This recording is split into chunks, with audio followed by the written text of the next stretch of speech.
Spare. Diana again. Harry returns to his favourite topic, talking about his mother. You can imagine the scene, can't you? Moeringer sat there. You know what this book needs more of, don't you, Harry? Oh, whoa, what's that? Why don't you tell me? More mummy?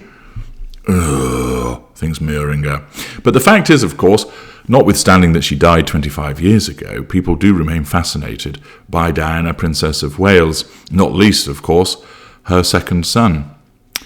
Let's find out what Harry has to write about her this time. It's now 10 years since Diana, Princess of Wales, has died, and William and Harry organised a concert in her honour, proceeds going to her charities, and to a new one that he'd just launched called Centre Barley. Its mission was to fight against HIV in Lesotho, particularly amongst children. Centre Barley means forget-me-not, which was his mother's favourite flower. He explained that they were emotionless whilst they prepared for it. It was all about business. Price of tickets, who was going to be there, and he explained that whilst watching it backstage, feeling the energy and longing for their mother, they crumpled. And he explains that Elton John came on stage and Harry had asked him to sing Candle in the Wind, but Mr. John, Reg Dwight, had refused to do it because he felt it would be too morbid. So he did Your Song instead. The fact is that when it was being sung and there was pictures of their mother that was flashing up on the screen, then he said he went from feeling crumpled to being swept away, and then both he and William were introduced to the crowd, and the applause was deafening. He said he never heard anything like this, and he said they were both nervous, but they were standing before about 65,000 people and another 500 million people watching in 140 countries. They were absolutely paralysed. And he says that's probably why they didn't say anything about her. And he said there was the moment to describe her, but not necessarily some full-blown thing, but some small personal tribute. But he ended up offering nothing. It was still too much. This is 10 years after his mother's death. He still describes it as still too much and too raw. And he said the only thing that was real was giving out a shout out to his fellow soldiers who were out in Iraq at that time. So that was the concert that was organised, and then he's off to Botswana, and he went to stay with TJ and Mike.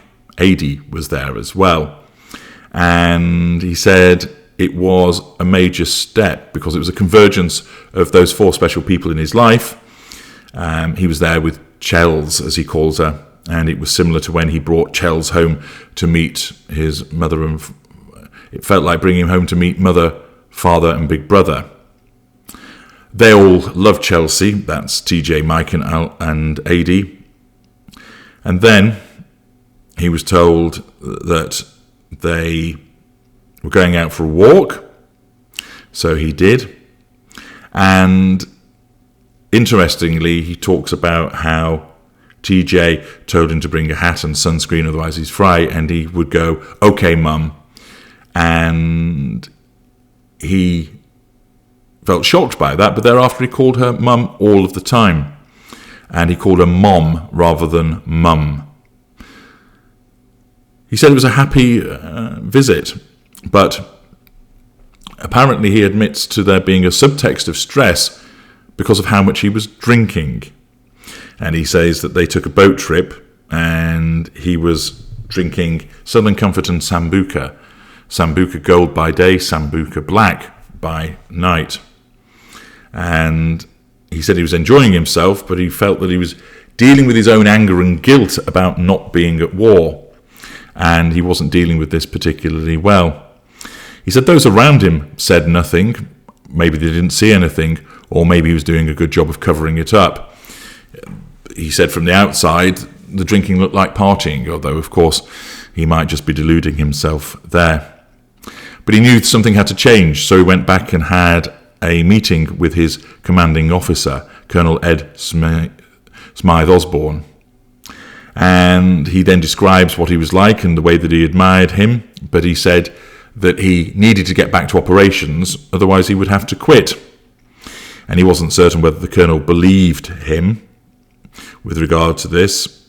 And he said that Harry viewed the fact that as a prince in the ranks, it was a very powerful recruiting tool that the army couldn't ignore. And he wanted to ensure that he wasn't thrown on the scrap heap.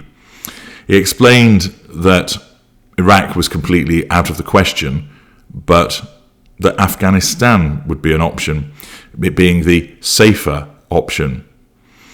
And Harry couldn't understand that because he thought that Afghanistan was more dangerous than Iraq. And they were engaged in some of the fiercest combat since the Second World War. But he wasn't going to argue. So he asked what job will you do, and he'd be told a forward air controller. He explained they were highly sought after jobs, and they were tasked with orchestrating all air power, giving cover to lads on the ground, calling in raids, not to mention rescues, medivacs, the list went on. It wasn't a new job, but it was a vital one. And he explained this was necessary because the Taliban was everywhere. He explains then why the Taliban was such a problem, and goes into some detail about that. And he talks about some of the different machinery and planes that are involved. And he saw it as a plum job and a complex job. But it was something that he was tempted to do. And in order to do it, he had to go through certification at RAF Leeming, which was in the Yorkshire Dales. So again, you can see the contrast between Harry when he's at a loose end, that his anger at not doing what he wants, showing that strong narcissistic trait of anger once again, comes to the fore, and he turns to getting boozed up and recognises that isn't good for him. Be interesting to see why it is that he doesn't recognise, of course, that the boozing and drugging that he's apparently doing now isn't good for him, and how, of course, does he not, the fact that all of the things that he's saying about himself in these disclosures aren't good for him. And you know the reason why that is, because he can't see it. He has no insight. It's typical of certain individuals when they're in the grip of something which is damaging them, whether it's poor mental health or poor behaviours, self-destructive behaviours, that the individual has no insight. Because if you think about it, you will only ever do things that you see are in your best interest. Even if it's not viewed by somebody else, what you will do, you will deem as being in your best interest. So take, for example, a parent might complain about sending money to his son who's just moved to the city and thinks, I'm sure he's spending it all on wine, women and song. But he continues paying. Why? Because he believes that he has a moral obligation to help his son out. So he doesn't truly see it as a bad thing. Human beings are not designed to keep doing something that they know is a problem and a bad decision. What happens is they'll justify it in some way. They'll con themselves. And with Harry, he's being conned by the manipulations that he's experiencing, his own emotional thinking, and it may well be that he has addiction issues as well, whereby he cons himself that he has them under control, that it's all right to do what he's doing. He has no insight at this juncture, whereas before, purportedly at least, and it possibly might be revisionist history, he saw that his drinking was a problem and sought to do something about it by getting back in and doing things with the army. So, it's on to the war games next. Join me there.